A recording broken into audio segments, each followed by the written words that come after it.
La semana en RCR, actualidad, entrevistas, comentarios del acontecer nacional e internacional en la semana en RCR.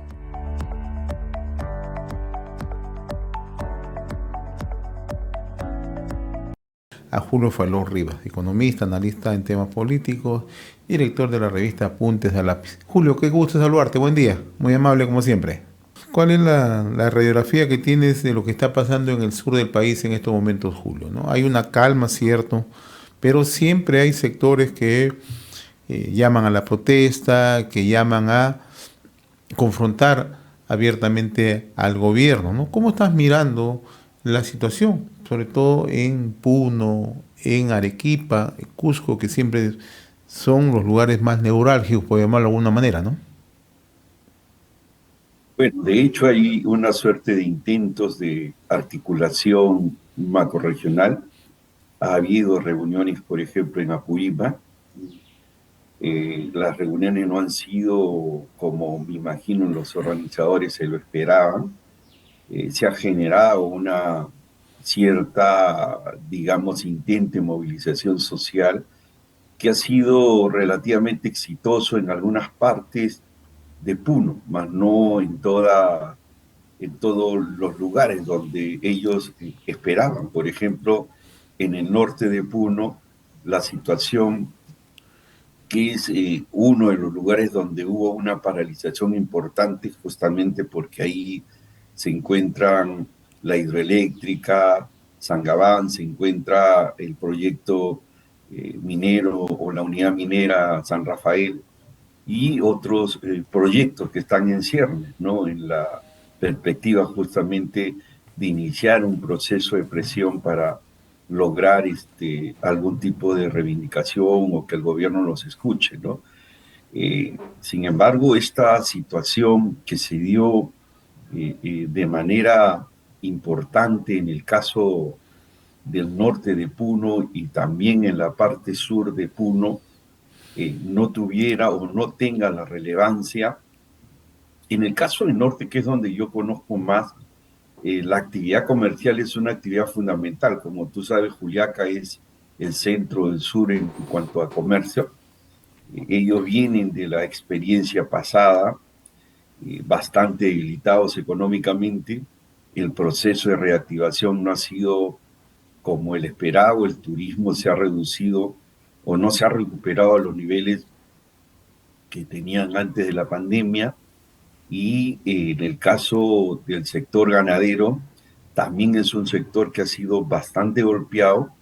Las reses o las cabezas de ganado que tenían un determinado precio no logran la recuperación, más bien han empezado a rematar las cabezas de ganado que costaban más de 3.500 soles están o estaban costando alrededor de 2.000, 2.200, ¿no? Con las pérdidas obviamente muy, muy complicadas para, la, para esta zona norte de Puno, ¿no? La helada que se viene, el cambio climático, las intensas lluvias, también significan nuevos problemas para la región, de manera que la gente está más en su lógica de cómo enfrentar la recuperación económica antes de la movilización social.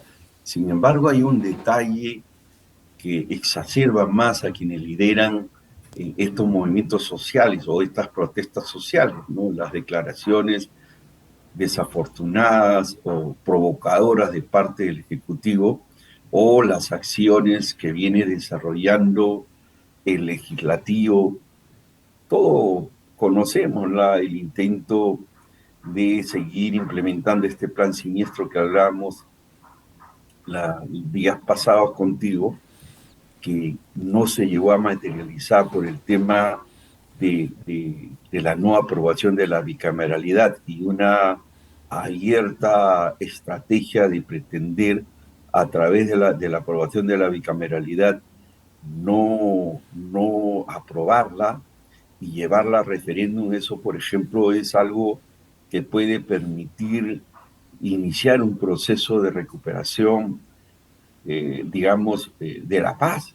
No, yo creo que este gobierno debe entender que lo que está buscando a la gente es una agenda política, esa es la reivindicación que reclama Puno, y eso hay que saberlo leer. Yo creo que hay que saberlo interpretar.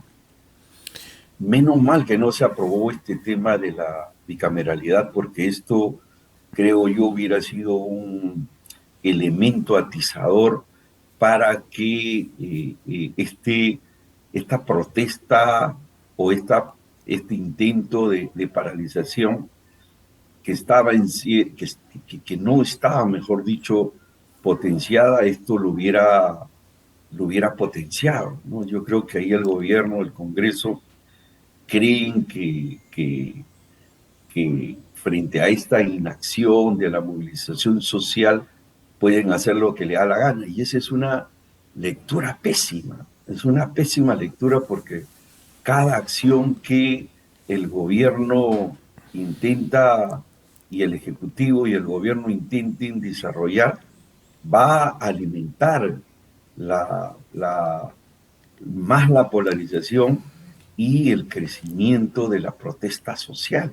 Ahora, De Julio, manera que la única forma de abordarla, creo yo, es tendiendo puentes de diálogo, es tratando de aprovechar esta coyuntura de intensas lluvias producto del fenómeno del niño costero o la pandemia del dengue o la misma hambre que el pueblo tiene para iniciar un proceso de cruzada que permita justamente desviar la atención de la movilización social hacia la recuperación de la paz de manera definitiva y no, y no hacer lo que están haciendo, ¿no? Que es lo único que lo único que va a provocar el atizamiento de estas movilizaciones sociales que a nadie le conviene, ¿no? ahora, Julio, cuando tú señalas que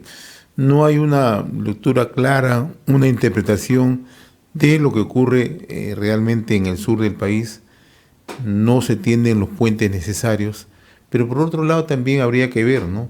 Tampoco existe la voluntad, la predisposición o el ánimo de las autoridades.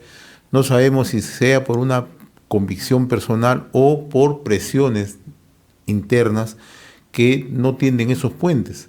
Ambos se necesitan. En medio de la crisis se requiere tender puentes, se requiere lograr un entendimiento mínimo siquiera. Porque si le echamos una mirada más al tema económico, vemos que hay actividades que no han logrado recuperarse, ¿no? El tema del turismo, por ejemplo. Tú eres del sur del país, conoces cómo se mueve el turismo en el sur, en Cusco, en Puno, en Arequipa, ¿no? La gente se mueve hacia Moquegua, hacia Tacna, ¿no? Eso no ha logrado recuperarse. El tema de el comercio tampoco se logra restablecer plenamente, ¿no? Entonces, se requiere de una otra manera tener una voluntad de poner algunas posiciones maximalistas para sentarse en ambos lados, ¿no? ¿Por qué no ocurre, crees tú? Bueno, es que el tema es quién comete la falta, o sea, quién está en posición adelantada, quién es el que tiene la sartén por el mango, ¿no?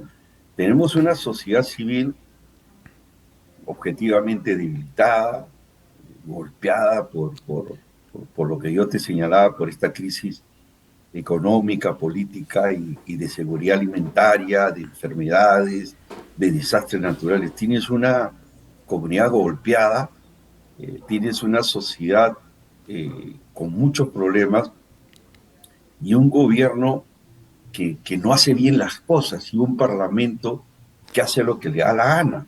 Entonces, todas estas, o mejor dicho, un gobierno y un ejecutivo enfrascado en sus propios problemas. Uno en tratar de mantenerse, ¿cómo se llama? Mantenerse en el gobierno hasta el año 2026, cuando Hay una lectura de las encuestas de más del 80% que quiere que se vayan todos, frente a un gobierno que no está abordando las cosas adecuadamente, como el dengue, por ejemplo, que ahora está más que focalizada en Piura.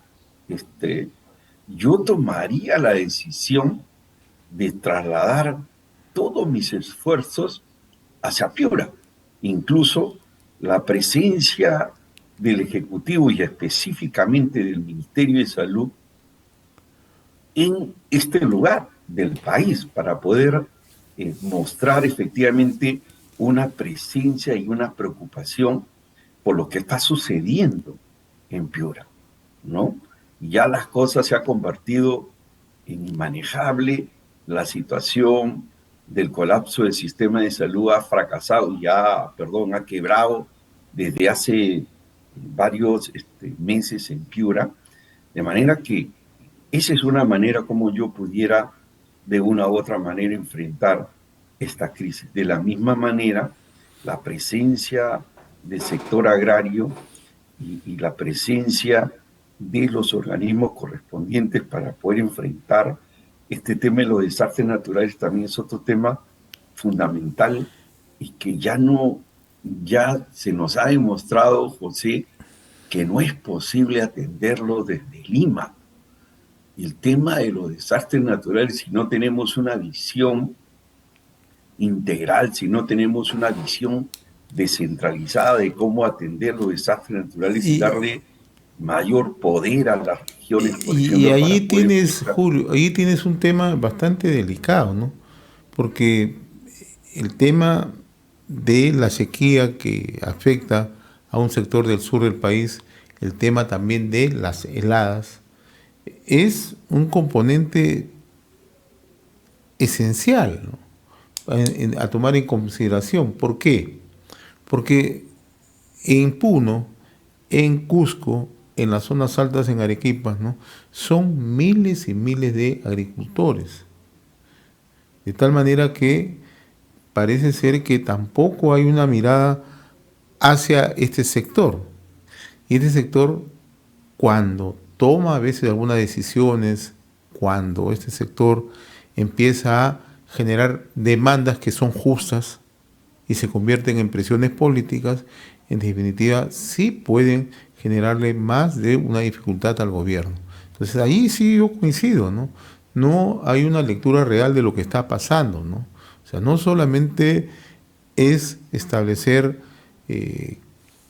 la tranquilidad, la calma, sino qué es lo que se requiere en estos momentos. Si un sector que está desatendido, así como estamos mirando que en el lado norte hay lluvias extremas, en el lado sur, en Puno, tienen sequías prolongadas, ¿no? Y nadie está poniendo la atención a ese tema, ¿no? Realmente, por ejemplo, y para mí, la presencia del Estado tiene que darse con recursos económicos, tiene que darse Claro. con apoyo técnico, o sea, cómo lograr aprovechar, o sea, cómo la desgracia esta que está ocurriendo en el interior del país puede ser una oportunidad para que el gobierno se reposesione, para que el gobierno abra el diálogo para poder enfrentar de manera conjunta este tema de los desastres naturales, este tema de la de la pandemia, del dengue, perdón, del dengue, cómo enfrentar el tema de este tema de los desastres naturales, todo este fracaso que ha tenido esa visión centralista de pretender abordar el tema de la infraestructura para abordar futuros desastres puedan descansar en los niveles de gobierno subnacional. O sea, estoy hablando de lo que podría corresponderle al gobierno regional, pero también de lo que podría corresponder a los gobiernos nacionales. Cómo lograr, por ejemplo, este tema de la hambruna, ¿no? Este tema que se nos viene y que va a ser terrible y que no veo hasta ahora una sola acción orientada a abordar este tema. Se declara en emergencia a una parte importante del país por el tema del niño, pero esto no tiene un correlato en asignación de presupuesto, sino se centraliza el problema, pero que resuelvan con sus propios recursos. Y no solamente es una mala decisión, sino es una mala lectura de cómo abordar estos problemas. Y entonces se tiene una serie de temas de carácter técnico, pero se sigue insistiendo en priorizar temas que no corresponden a la agenda que los ciudadanos tienen y que cada una de las regiones tiene. Y esto se debe efectivamente a una mala lectura, salir fuera del país y decir que todo está bien, que hemos logrado la pacificación del país, que se trata solamente de una banda de asusadores. Eso realmente es no tener claridad sobre cómo abordar y por el contrario exacerbar los problemas que actualmente nos están aquejando. Que el Congreso esté concentrado en sus intereses personales también hace que la situación no arrible la calma, que la gente se enardezca, que la gente siga exigiendo temas políticos que yo estoy absolutamente de acuerdo, pero que creo yo que este momento político y estos problemas que actualmente tiene debería hacernos, ¿cómo se llama? Debería llevarnos un poco a la calma y a la tregua política que nos permite un aire para poder enfrentar de manera conjunta los problemas que en este momento nos están aquejando. El fenómeno del niño recién ha empezado. Esta situación, José, esto lo dicen los organismos técnicos, va a empeorar mucho más. Y no tenemos una estrategia para enfrentar el tema de lo que se nos viene. No tenemos una propuesta para poder enfrentar. No estamos preparados en realidad, ¿no? No estamos preparados, esa es una realidad. Pero, ¿cuántos años? Sí. Ahora, Julio, el otro 32, tema, ¿no? José. Así es, ¿no? Así es. El otro tema, Julio, dentro de toda esta calma hay grupos, hay organizaciones, como tú lo mencionabas al inicio de la conversación, que se reúnen. Una reunión reciente ha sido la de en Apurima, no ha tenido el eco, el éxito. En Puno también se están haciendo lo propio. Hubo una reunión en Melgar hace un mes y medio, ¿no? Y así por el estilo. Arequipa también ha sido otro punto de encuentro. Hay objetivamente, mirándolo tú que sigues muy de cerca, ¿no? Y que además transitas en toda esa zona, ¿se dan las condiciones para lo que algunos llaman la tercera toma de Lima? No, en realidad ni siquiera ha habido No la hay ni primera escarceo toma ni la siquiera. segunda toma. Entonces, digamos, va a retornar una movilización social parecida, por lo menos a la que habíamos tenido en la primera y en la segunda. Yo lo dudo mucho. Como te digo, la gente está bastante debilitada. Es posible que haya activistas, es posible. No es que es posible, es obvio Ahí, ¿no? que los hay, pero la fuerza de la movilización social está bastante golpeada. O sea, de hecho, hay hasta 2 segmentos, solo que no funciona el principal, ¿no? Los autoconvocados no son tan autoconvocados. O sea, hay una nueva institucionalidad debajo de lo que no se puede visualizar. Y estamos hablando de las comunidades campesinas, estamos hablando de las rondas. Los que salen afuera son los que quieren o los que tienen alguna motivación política o tratar de colgarse y sacar algún tipo de beneficio político. pero no tiene ninguna convocatoria. Entonces, cuando no existe la base social, seguramente existirán una red de gente que quiere de una u otra manera iniciar un proceso de movilización social, pero yo dudo que haya siquiera pudiera acercarse a la primera o segunda toma, que le llaman toma. No, yo creo que no. Yo creo que no hay las condiciones, lo cual no significa de que no va a haber bloqueo, no, o sea, va a haber, de hecho, va a haber, pero que tenga la contundencia que ha tenido la primera acción y la segunda acción, yo no creo que haya esas condiciones, ¿no? Por lo menos masivas, por lo menos importantes, yo lo dudo, lo dudo. Van a ser acciones marginales, van a ser acciones muy debilitadas, ¿no? Si es que el gobierno no sigue pateándose a los pies, si es que este Congreso no procesa bien. Yo creo que puede tener, yo digo, vamos a llamarle legítimo, entre comillas, los derechos que tiene a ser reelegido. Vamos a, por un momento, que yo niego que eso sea legítimo. Esperen el momento.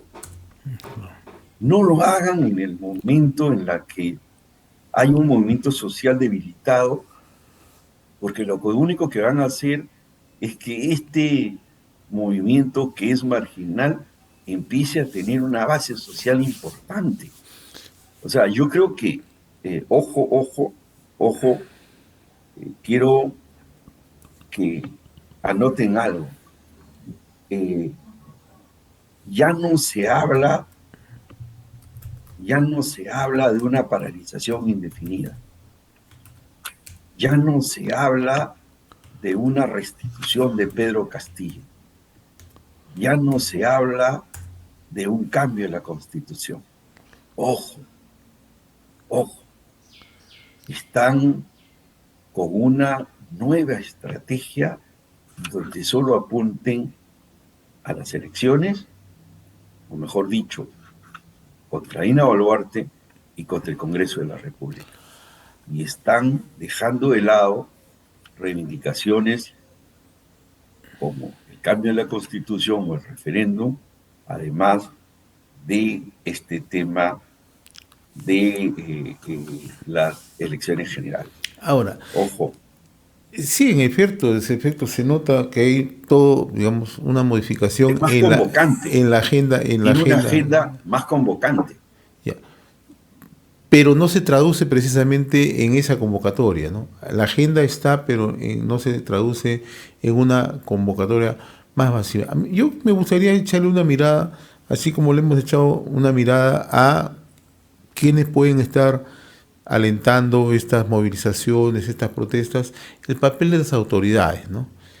Tú has tenido oportunidad, entiendo por la publicación prestigiada que tienes, conoces el desenvolvimiento de las autoridades, ¿no? En el Cusco, por ejemplo, ¿se nota o no se nota la mano de Werner Salcedo, el gobernador? En Puno, ¿se nota o no se nota la mano de Janco, ¿no? En Tacna, acaba de ser suspendido Torres Robledo, ¿no? En Arequipa, ¿no? Roel Sánchez, ¿no?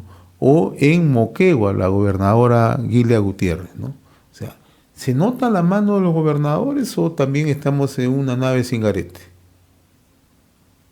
¿Te refieres en la movilización, en el apoyo, en el tender puentes? En la gestión, ¿no? En la gestión, en la gestión como tal. Porque también ese es un componente, ¿no? O sea, tú le puedes exigir mucho al gobierno, totalmente de acuerdo, ¿no? Las demandas son justas, pero las autoridades, ¿no? Que cuentan con recursos, capacidad de ejecución, ¿cómo ves tú?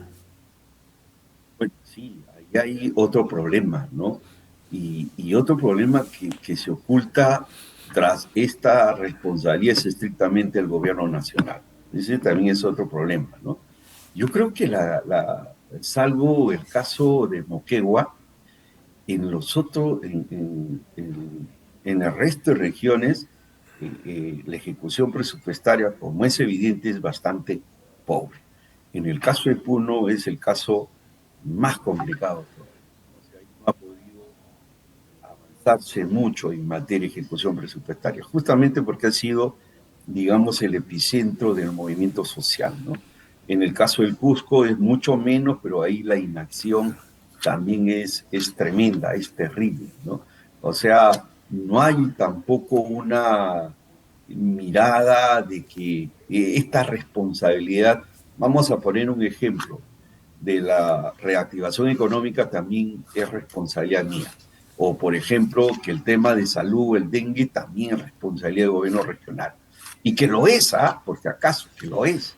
Lo que sucede es que están esperando recursos para poder invertir en la intervención de este sector, ¿no? O sea, se han dedicado básicamente a intentar ejecutar algunas obras, pero no ha pasado más Claro. allá de eso. O sea, no hay una estrategia articulada para el proceso de reactivación económica, por ejemplo. Yo que el gobierno hubiera sido, en mi audacia hubiera sido o hubiera otorgado facultades para apoyar el proceso de reactivación económica, pero el gobierno lo puede hacer, los gobiernos regionales lo pueden hacer a través de Procompite y a través de una serie de proyectos que puedan ir aportando al proceso de reactivación económica.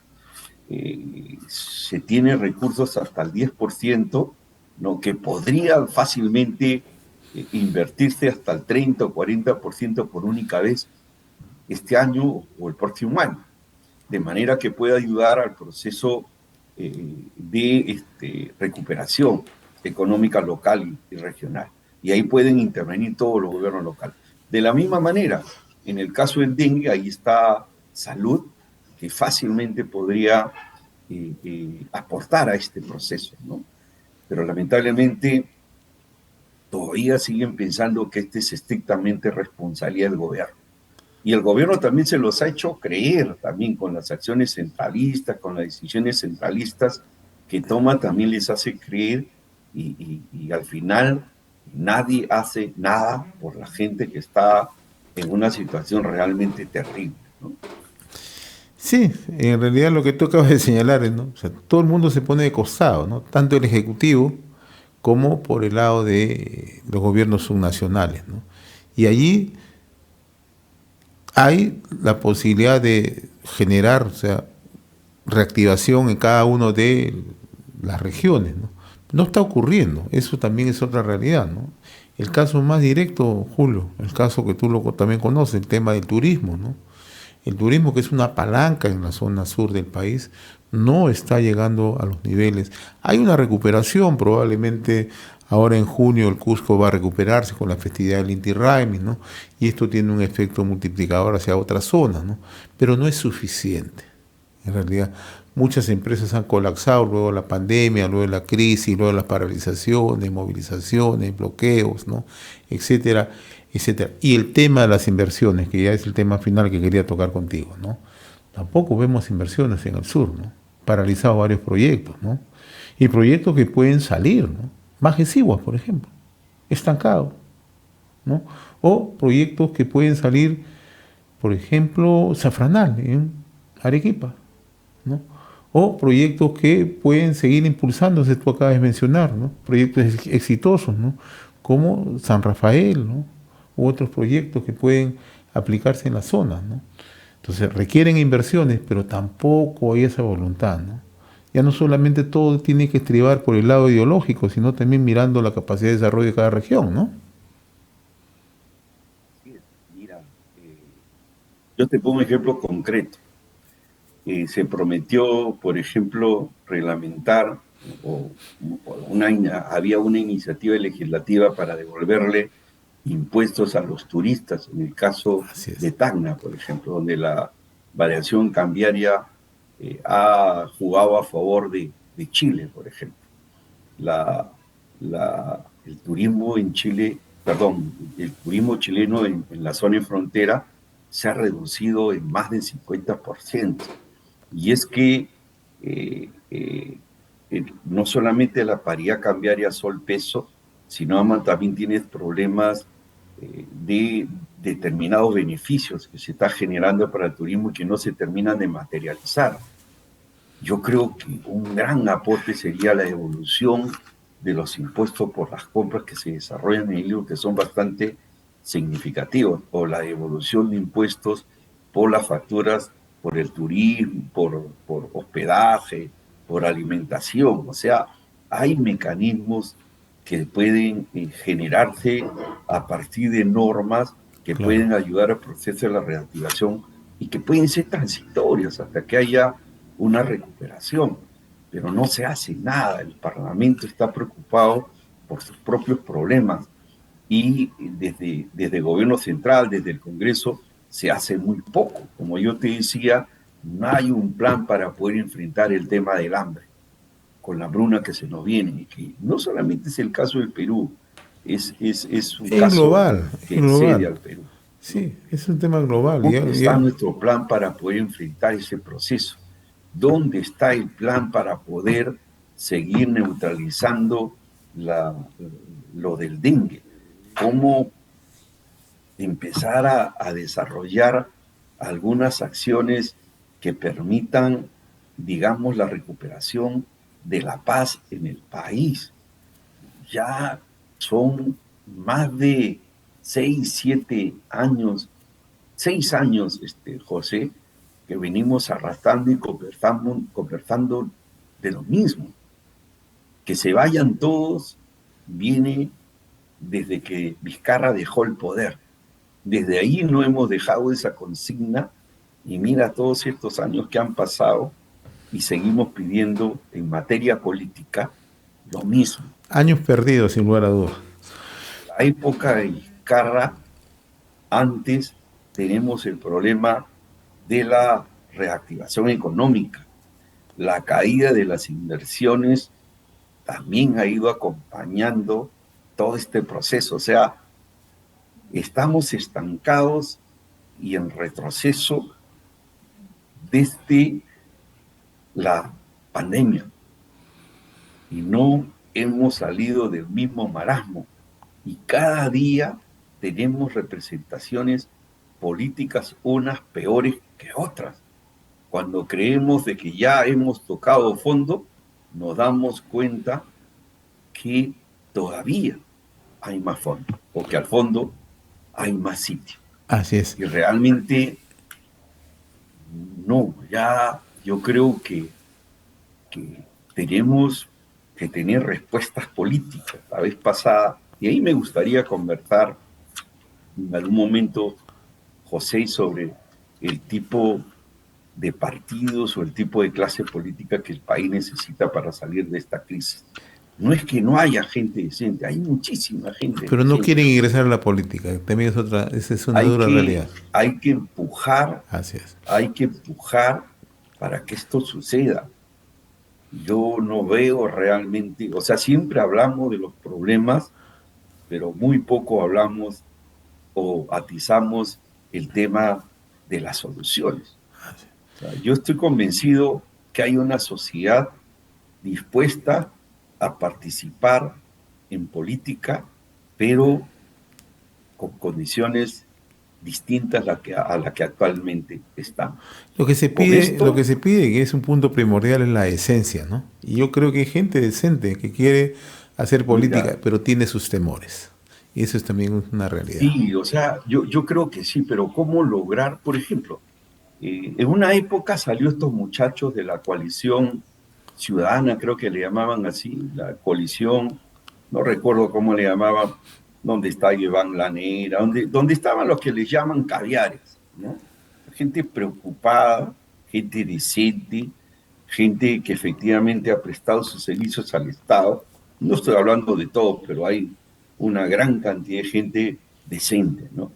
Por ejemplo, ese movimiento social que era importante y sobre la cual podía haberse esperado un poco de ellos, desaparecieron del mapa político.